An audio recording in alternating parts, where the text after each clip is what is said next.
قرآن کریم اور سرکار دو عالم صلی اللہ علیہ وسلم نے اپنے ارشادات میں مختلف انداز سے انسان کو یہ بات سمجھانے کی کوشش فرمائی ہے کہ تیرا حساب و کتاب اور قیامت بالکل تمہارے سر پہ آ چکی ہے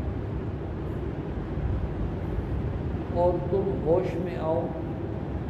ایسا نہ ہو کہ وقت پورا ہو جائے اور تم اسی طرح غفلت میں پھر رہے ہو. جیسے والدین بچوں کو سمجھاتے ہیں بیٹا امتحان سر پہ ہے اور تو کرکٹ پہ کھیل رہا ہے. کل کسی کا پیپر ہو انگلش کا یا یونیورسٹی کا. ہمارے ایک دوست ہیں ان کے بچے کا آخر وہ کیا کہتے ہیں سیمسٹر کے سیمسٹر بہت پریشان ہے. بچہ پڑھتا نہیں ہے اور آخری سیمسٹر ہے. لاکھوں روپے فیس بھی دی ہوئی ہے لیکن اس میں تو پھر بھی بائی چانس ہے. خدا نخواستہ ایک مرتبہ رہ گیا نمبر کم آ گئے تو دوبارہ پھر چانس ہے. پھر رہ گیا تو پھر چانس ہے. اور یہ جو امتحان ہے آخرت کا اس میں دوبارہ پھر چانس کی کوئی ترتیب نہیں. ایک دفعہ جو رہ گیا سو رہ گیا. دوبارہ دنیا میں آنے کے لیے اللہ پاک سے مہلت مانگیں گے لیکن پھر اس وقت 1 منٹ کی مہلت ملے گی. یہ مضمون کہ قیامت تمہارے قریب ہے اس کو مختلف انداز سے بیان فرما کر اللہ پاک نے انسان کو سمجھانے کی کوشش فرمائی ہے. ایک پوری دنیا کی اجتماعی قیامت ہے جس کو قیامت کبریٰ کہتے ہیں اور ایک ہر انسان کی انفرادی قیامت ہے وہ ہر انسان کی موت ہے اور دونوں قریب ہیں. جو ہر انسان کی انفرادی قیامت ہے موت اس کا تو کسی کو کوئی پتہ نہیں. قبرستان کا کبھی کبھی چکر لگایا کرو وہ آخرت کو یاد دلاتے ہیں تو وہاں صرف بوڑھوں کی قبریں نہیں ملیں گی وہاں جوانوں کی قبریں بھی ملیں گی اور بچوں کی قبریں بھی ملیں گی. چند سال کے بچوں کی قبریں بھی ہوں گی. 1 دن کے بچے کی قبر بھی ہوگی. جس کا مطلب کیا ہے کہ موت کے لیے بھائی کوئی لمٹ نہیں ہے. بچپن میں بھی بندہ جا سکتا ہے جوانی میں بھی جا سکتا ہے اور بڑھاپے میں دوبارہ جانا ہی جانا ہے. آخر تابق ہے اس پر بھی حدیث آ رہی ہے تابق ہے. تو اس لیے قیامت کا وقت جو ہے وہ قریب ہے. وہ جو انفرادی قیامت ہے موت اسی سے حساب و کتاب شروع ہو جائے گا. من ماتا فقد قامت قیامت ہو. جو آدمی مر گیا اس کی قیامت تو بھائی قائم ہو گئی. قبر میں حساب و کتاب ہوگا اسی سے اندازہ ہو جائے گا بھی اب آگے میرے ساتھ کیا ہونے والا اور اس کا کوئی وقت مقرر. اس لیے ایک تو اس کی تیاری کریں. باقی جو پوری دنیا کی اجتماعی قیامت ہے وہ سرکار دو عالم صلی اللہ علیہ وسلم جب دنیا میں تشریف لے آئے تو بس اب وہ سر پہ آ گئی ہے. آپ صلی اللہ علیہ وسلم کا ارشاد ہے بعثت انا والساعۃ کہاتین. مجھے اور قیامت کو ایسے بھیجا گیا جیسے ان 2 انگلیوں کے درمیان کوئی فاصلہ نہیں. میرے اور قیامت کے درمیان کوئی فاصلہ نہیں. سابقہ انبیاء علیہ الصلوۃ والسلام کے زمانے میں ان کی امتوں کو آس ہوتی تھی کہ پیغمبر دنیا سے تشریف لے جائیں گے پھر ایک اور آ جائے گا. پھر وہ تشریف لے جائیں گے پھر ایک اور آ جائے گا. پھر وہ تشریف لے جائیں گے پھر ایک اور آ جائے گا. آپ تو آخری نبی ہیں اور یہ آخری امت ہے. آپ کے بعد کسی اور نبی نے نہیں آنا اور اس امت کے بعد کسی اور امت نے نہیں آنا. اس لیے آپ کے بعد اب قیامت ہی نے آنا. ایک حدیث میں آپ صلی اللہ علیہ وسلم کا ارشاد ہے کہ میں عیش کی زندگی کیسے گزاروں، میں عیش کی زندگی کیسے گزار سکتا ہوں؟ حقیقت اور صورت حال یہ ہے کہ جب سے اللہ تعالیٰ نے مجھے دنیا میں بھیجا ہے، اسی دن سے حضرت اسرافیل علیہ السلام کو اللہ پاک نے یہ حکم دیا ہوا ہے، انہوں نے اپنا منہ اس سور کے ساتھ لگایا ہوا ہے اور ان کا ایک قدم آگے ہے اور ایک قدم ان کا کیا ہے، پیچھے ہے، بالکل تیار حالت میں جیسے آدمی ہوتا ہے، اور نگاہ ان کی ایسے عرش کی طرف اٹھی ہوئی، اس تیار حالت میں وہ بالکل کھڑے ہیں، منہ سور کے ساتھ لگا ہوا ہے اور نظر عرش کی طرف اٹھی ہوئی ہے، کب اشارہ ہو اور میں سور ہوں۔ اور سور سین کی شکل کا ایک آلہ ہے کہ یہ ساتوں آسمان اور ساتوں زمینیں اس کے دہانے میں، بس ان کے سور پھونکنے کی دیر ہے۔ وَنُفِخَ فِي الصُّورِ فَإِذَا هُم مِّنَ الْأَجْدَاثِ إِلَىٰ رَبِّهِمْ يَنسِلُونَ وَنُفِخَ فِي الصُّورِ فَإِذَا هُمْ قِيَامٌ يَنظُرُونَ وَنُفِخَ فِي الصُّورِ فَصَعِقَ مَن فِي السَّمَاوَاتِ وَمَن فِي الْأَرْضِ إِلَّا مَن شَاءَ۔ تو بھائی قیامت دور نہیں، قیامت بالکل کیا ہے، معراج والی حدیث میں ہے کہ سرکار دو عالم صلی اللہ علیہ وسلم تشریف لے جا رہے تھے تو مختلف مناظر آپ کو دکھائے گئے، ان میں ایک منظر آپ کو یہ بھی دکھایا کہ ایک بڑھیا ہے اور وہ آپ کو اپنی طرف بلا رہی ہے۔ جبریل امین نے عرض کیا اللہ کے پیغمبر آگے بڑھتے چلے جائیں، اس کی طرف آپ نے توجہ نہیں کرنی، اس کی باتوں پر دھیان نہ دیں، چلتے چلیں۔ جب وہ سلسلہ ختم ہوا تو پھر ہر واقعے کا جو راز تھا وہ آپ صلی اللہ علیہ وسلم کے سامنے بیان کیا گیا کہ فلاں آپ نے منظر دیکھا، وہ یہ تھا، وہ یہ تھا، وہ یہ تھا۔ یہ جو گڑیا کے واقعے پر آیا نا، جبریل امین کو بتلایا، وہ جو گڑیا تھی نا وہ دنیا تھی، وہ دنیا تھی۔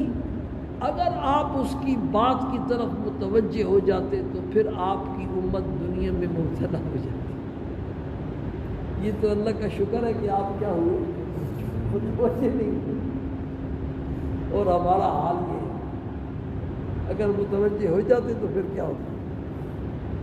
اور یہ فرمایا کہ وہ جو دنیا تھی نا اس کو بڑھیا کی شکل میں اس طرح آپ کو دکھایا گیا، بڑھیا کی شکل میں، اس لیے یہ بتانے کے لیے کہ اب دنیا کی عمر اتنی رہ گئی ہے جتنی اس بڑھیا کی نظر آ رہی ہے۔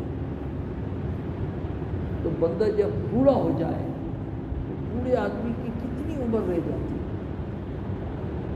10 سال 15 سال 20 سال۔ تصور کریں رات کو نیند نہیں آئے گی تو 20 سال کے بعد کیا ہوگا، 20 سال کے بعد دنیا میں کیا ہوگا؟ بوڑھے آدمی بیچارے کی کتنی عمر ہے؟ دنیا آدم علیہ السلام کے زمانے سے شروع ہوئی ہے اور درمیان میں 1,24,000 پیغمبر اور ایک روایت 2,24,000 کی، 2,24,000 پیغمبر وہ دنیا میں آئے اور دنیا سے چلے گئے۔ دنیا جو ہے یہ جوان ہوتی رہی، جوان ہوتی رہی، جوان ہوتی رہی، پھر اس کا بڑھاپا شروع ہو گیا۔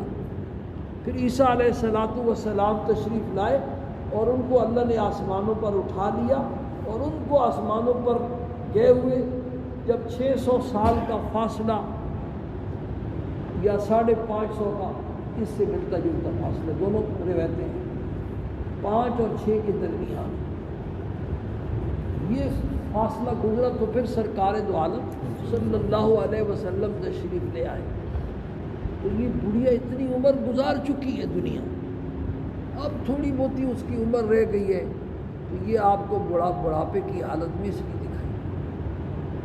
سورہ حشر کا جو آخری رکوع قاری صاحب اکثر نماز میں، فجر کی نماز میں پڑھتے ہیں، یا ایھا الذین آمنوا اتقوا اللہ وَلْتَنْظُرْ نَفْسٌ مَا قَدَّمَتْ لِغَدٍ، اے ایمان والو اللہ سے ڈرو۔ اللہ سے ڈرنے کا مطلب یہ ہے کہ اللہ سے ڈر کر اس کی نافرمانیاں چھوڑو۔ وَلْتَنْظُرْ نَفْسٌ مَا قَدَّمَتْ لِغَدٍ، اور ہر آدمی اس بات کی سوچ و بچار کرے کہ اس نے کل قیامت کے دن کے لیے کیا تیاری کر کے بھیجا ہے۔ مفسرین نے لکھا ہے کہ یہ غدن کا جو لفظ ہے نا، عربی زبان بڑی فصیح زبان ہے۔ ہمارے یہاں تو اگر گزشتہ کہنا ہو، کل بتلانا ہو تو کہتے ہیں گزشتہ کل، اور آنے والی کل۔ عربی میں گزشتہ کل کو کہتے ہیں ام سے، آج کے دن کو کہتے ہیں الیوم، اور آنے والی جو کل ہے نا اس کو غدن کہتے ہیں۔ اس کو کیا کہتے ہیں؟ غدن کہتے ہیں، آنے والی کل۔ تو قیامت کو آنے والی کل کہہ کر کے اللہ پاک نے اس آیت میں یاد فرمایا۔ مفسرین نے لکھا ہے کہ یہ قیامت کو آنے والی کل جو اللہ نے فرمایا ہے، تین چیزوں کی طرف اللہ نے اشارہ فرمایا۔ ایک تو اللہ نے یہ اشارہ فرمایا کہ بھائی جیسے آج کے بعد کل کا آنا 100% یقینی ہے نا، آج آپ کے اگر کسی نے پیسے دینے ہوں اور وہ کہے آج تو نہیں ہے میں کل دے دوں گا، تو آپ کہتے ہیں کل بھی آ جائے گی۔ آج کے بعد جیسے کل کا آنا کیا ہے 100% یقینی ہے، اس دنیا کی زندگی کے بعد قیامت والی کل کا آنا بھی 100% کیا ہے؟ یقین۔ اور دوسرا اشارہ یہ فرمایا کہ دنیا کی جتنی بھی عمر ہو جائے وہ ساری ملا کر کے آج کا دن ہے بس، اور قیامت کو کیا سمجھو؟ کل کا دن سمجھو۔ آج کا دن بہرحال گزر ہی جائے، رات ہو چکی ہے اور سویرا ہو جائے گا۔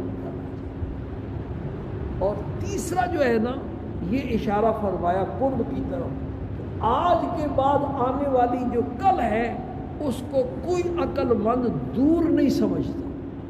ہر آدمی یہ سمجھتا ہے کہ رات گزرنے کی دیر ہے، کل شروع ہو جائے گی۔ تو بھائی جیسے کل کا دن دور نہیں ہے، اسی طرح دنیا کی زندگی گزرنے کے بعد آنے والی جو قیامت کا کل ہے نا وہ بھی کیا ہے؟ دور۔ ایک وفد آیا سرکار دو عالم صلی اللہ علیہ وسلم کے پاس، اس وفد میں ایک چھوٹا بچہ بھی تھا، باقی سارے پکی عمر کے تھے، کوئی جوان تھے کوئی بوڑھے تھے۔ تو کئی سوالات انہوں نے کیے، ان میں ایک سوال ان کا یہ بھی تھا متی الساعۃ یا رسول اللہ، قیامت کب آئے گی؟ کیونکہ قیامت کے آنے کا علم اللہ کے سوا کسی کے پاس ہے نہیں۔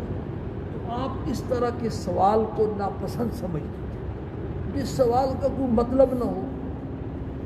کہ ایک صحابی نے پوچھا قیامت کب آئے گی؟ تو آپ نے کہا آپ نے کیا تیاری کر رکھی ہے اس کی؟ اس نے عرض کی اللہ کے پیغمبر میرے پاس اور تو کچھ ہے نہیں، اللہ اور اس کے رسول کی محبت ہے۔ تو آپ نے ارشاد فرمایا انت مع من احببت، تو جن کے ساتھ محبت کرے گا نا انہی کے ساتھ تیرا حشر ہے۔ اس سوال کو آپ پسند نہیں فرمائیں۔ بعد انہوں نے پوچھا کہ قیامت کب آئے گی؟ تو آپ نے اس بچے کی طرف اشارہ کر کے فرمایا کہ یہ بچہ جو ہے بوڑھا بھی نہیں ہونے پائے گا کہ تمہاری سب کی قیامت قائم ہو چکی ہے، یعنی تم سب دنیا سے جا چکے ہوگے اور تمہیں سب کچھ پتہ چل چکا ہوگا کہ ہمارا کیا ہونے والا ہے۔ تمہارا حال بھائی دوستوں اور بزرگوں، دل مانے یا نہ مانے، موت بھی ہمارے سر پہ کھڑی ہے، اور وہ جو بڑی قیامت ہے وہ بھی ہمارے سر پہ کھڑی ہے، اور ہمارا وقت جو ہے وہ سارے کا سارا دنیا میں گزر رہا ہے۔ قیامت کی تیاری سے ہم سارے کے سارے کیا ہیں؟ غافل ہیں۔ اللہ پاک نے اس آیت میں اسی کا شکوہ کیا ہے، اقترب للناس حسابهم، لوگوں کا حساب و کتاب قریب آ چکا، وَهُمْ فِي غَفْلَةٍ مُعْرِضُونَ، اور وہ غفلت میں پڑے ہوئے اعراض کرنے والے ہیں، اور اس کی تیاری کی انہیں کوئی فکر نہیں۔ اللہ پاک ہم سب کو اس کی سمجھ نصیب فرمائے، اس کے یقین نصیب فرمائے، اور